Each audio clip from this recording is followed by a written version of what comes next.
Hey, this is Marilyn Gigliotti. Hey, this is Brian O'Halloran. Hey, everybody. My name is Scott Schiaffo, actor best known as the Chulies Gum Guy from the film Clerks. And welcome to Clerks Minute. You're listening to Clerks Minute. And I'm not even supposed to be here today.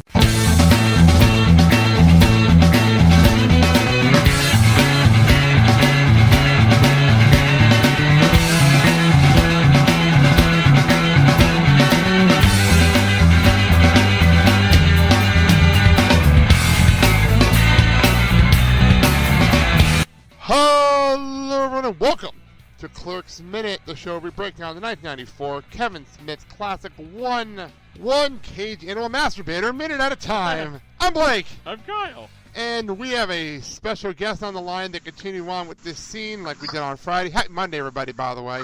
And we have from the never-ending minute, Thomas Howeth. Tom, how you doing? I'm doing great, guys. How are you doing? Doing really good. We actually started this scene with Sean Gurman on Friday. So we're continuing with you today. Great host, yeah. Continuing with you today on Monday morning here. We were watching the first half of this with Sean, and it was a clusterfuck conversation, and this will probably be just the same thing here.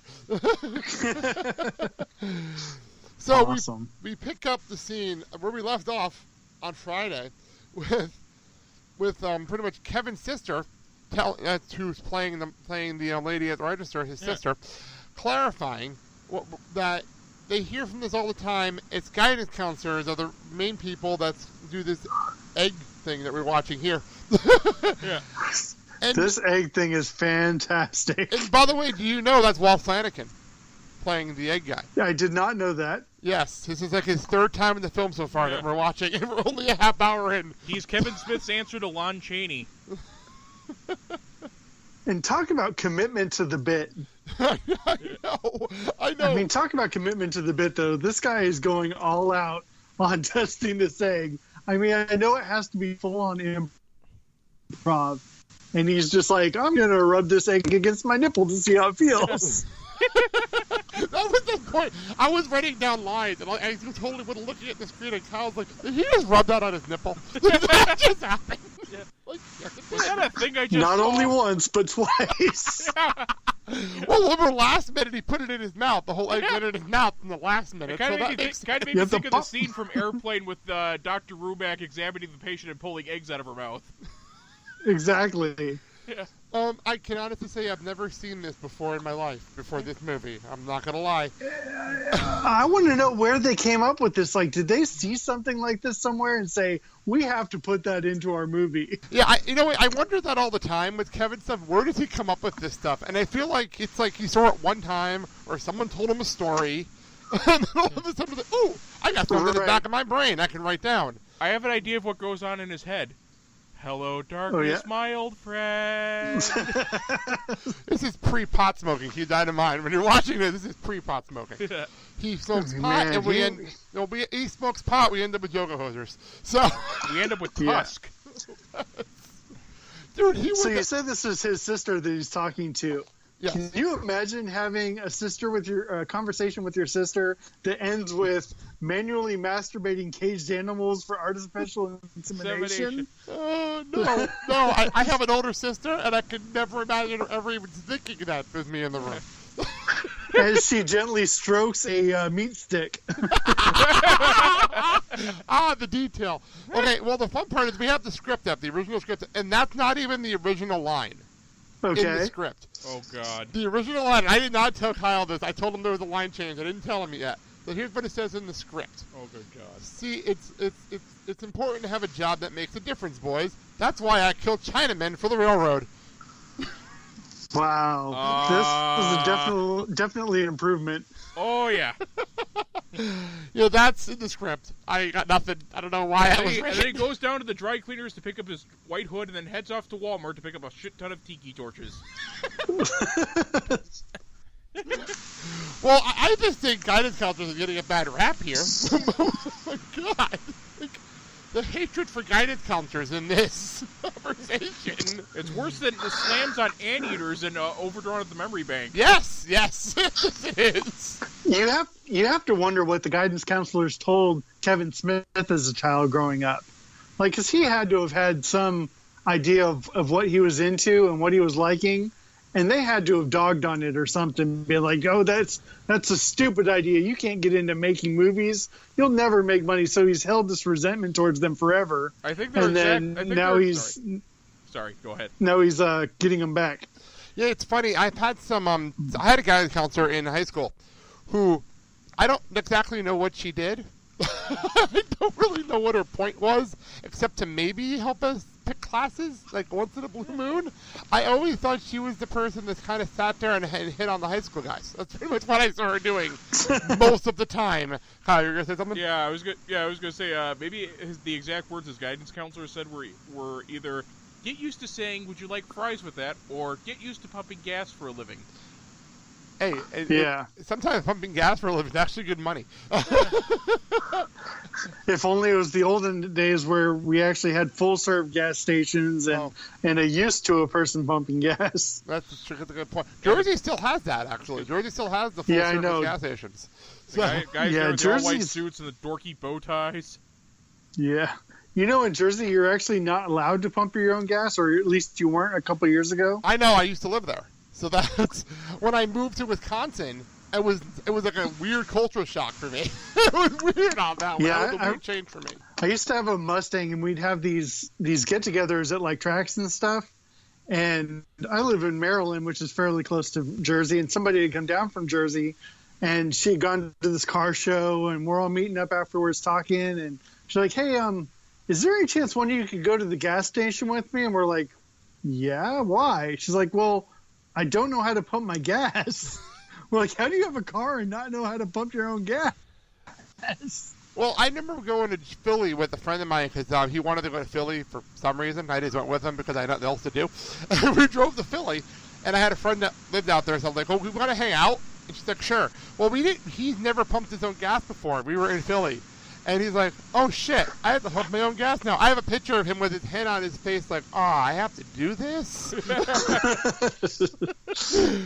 Welcome to the real world.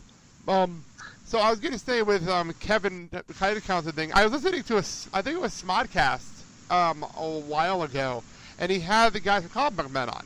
And they were talking about how they were never encouraged in like school or in anything to do anything. So that could be where this came from. Yeah, that sounds about right. It sounds like they had a slight bone to pick with the person that was supposed to be giving them guidance, but didn't do so. And I can imagine him just sitting for hours wondering, what does this guy do on his time off? And coming up with something like sitting in a grocery store testing eggs. Hi, everyone. I'm Kevin Smith, and I need some guidance, counselor. Blatant theft of a joke from The Simpsons, but still. Well done. Yeah. So she walks away, leaving them puzzled in the amazement of that line. I'm sorry, the glare that they give each other is just brilliant. Yes. Oh, yes. But I do have a question. Do you think her comment is commenting on their jobs having no meaning? Because she's like, you have to have a job with meaning, guys. Like you don't, because you're sitting at a fast food shop, or at a quickie mart, and that's not a very meaningful job. Oddly enough, I think their jobs actually have more meaning than the guidance counselor. Oh, definitely. Yeah, we've been breaking down the cartoon over on our Patreon show, and it's a funny moment in the cartoon because there's actually a scene at the beginning of one of the episodes where you can see Dante actually working for like 5 minutes, and then he just sits around for the rest of the show. Yeah. So I think he has an important job for the 5 minutes we see him working. Unlike the guidance counselor. Yeah, unlike guidance counselors. So she walks away, and our egg guy is still sitting there, and all of a sudden he decides to smash eggs on the door in frustration. And we get the epic soundtrack coming in behind it. Yes, which was bothering us the entire time we're watching the scene. We're like, why do we know this song? Well, it's Go Your Own Way, which of course is a very, very popular Fleetwood Mac song, but it is a cover by Seaweed. And I was just as put off by it. I was like, that is not the right voice for this song. I wonder who it is. So I actually Googled Go Your Own Way Clerks and found that the Seaweeds did this for the soundtrack. Yeah, so I will actually have to play this in the background while we're talking. I've been doing that a lot with these songs, so people can awesome. hear it. I was expecting to get the rendition from Kyle. Oh, yeah? Yeah. Oh, crap. It's okay. You can go your own way. All I can say is he's probably a big Fleetwood Mac fan, considering the fact that he admitted to writing the climax to Tusk while listening to the Fleetwood Mac album of the same name. Yep. That's true. That's a very true story. Yeah.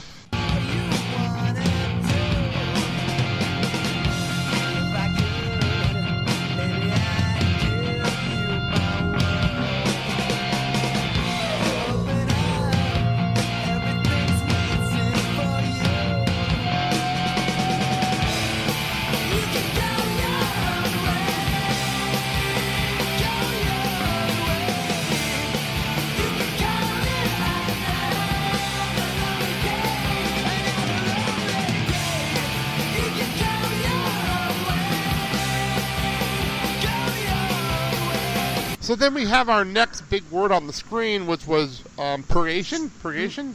Purgation, which means cleansing. Cleansing. Okay, here, I've got the Oxford Dictionary here. Go for it, Kyle. Purification, or cleansing, the purgation by ritual violence of morbid social emotions. In Catholic doctrine, the spiritual cleansing of a soul in purgatory. Okay, then. Historical, the action of clearing oneself of accusation or suspicion by taking an oath or undergoing an ordeal. Or, evacuation of the bowels brought about by taking laxatives. I'm not quite sure what that has anything to do with the next scene, which is good. I could see a couple different things in this movie, at least dealing with purgation, where you've got the bathroom scene later on, or where the guy passes away. There's that purgation, but then I'm pretty sure that they have a Catholic background. So the one that you were talking about, cleansing while in purgatory. And the fact that he really considers this job to be really like purgatory, like he's not going up, he's not going down, it's just something to do to pass the time, and it's a purgatory type environment for him. Yeah. That was deep. That was very deep. Maybe that's what Smith intended. Yeah, very true. All these words seem to be a lot more layered. I mean, give them credit for breaking them down like this. Yeah. This is what Minute by Minute podcasting is all about. I agree with you 100%. Maybe these words are why the critics were actually very kind to this movie. Yes, because it actually involved thought process. So the one scene, though, right after that is Randall not paying attention whatsoever. Is that still the High Society magazine from earlier? I think it's still the High Society magazine he was reading from earlier. Yeah. It's funny because I had a note saying, what's he reading? Yeah, it's High Society, which is actually a porn mag. Right. We clarified that earlier. Now, which it's possible he just grabbed off the rack, considering that they sell porno mags. Yes, you do. Go ahead, Tom. I started to question whether or not he knows it's a kid, but he has to, because he's obviously heard this kid's voice because they asked for a specific kind of cigarette, and then he knows to reach down to hand them the cigarettes. Actually, here's the kick with this thing. Remember, the whole gag is they never say cigarette, they say pack of cigarettes. They never say the brand. So he might not have been paying attention. True. Because he never really looks down. He never looks away. Maybe he thought he was selling it to a midget. Yes. There you go. Or just a midget or a short. Or Mason Reese came in for his daily smokes. I had a friend in Jersey who she was 4'11", and she was only like a year younger than me. So she never really grew. So it's not that far-fetched. Here's your pack of smokes, Mr. DeVito. Now, am I the only one that looked up the price of cigarettes in 1994? Oh, I think we've done this before, but go right ahead. Yeah. They were about $1.70 or so. So it looks like she gives him $2. So it's probably right about then, just about right. Although he probably owed her a little bit of change, even though he didn't give it to her. And I guess maybe those matches that he gives her makes up for the lack of change. Yeah, that's a good point, actually. Yeah, she gives him $2, then gets back on her bike and starts chasing down Lane Meyer, trying to get the $2 from him. I want my $2! She'll have a hard time riding that bicycle since she's going to have emphysema from the cigarette she's smoking. Well, then there's the really, really bizarre scene of a little girl smoking a cigarette at the end of the minute. And as I pointed out to So she looks disturbingly like Harley Quinn. Yes! And she hasn't been born There yet. is yeah. It's very, really, really eerie because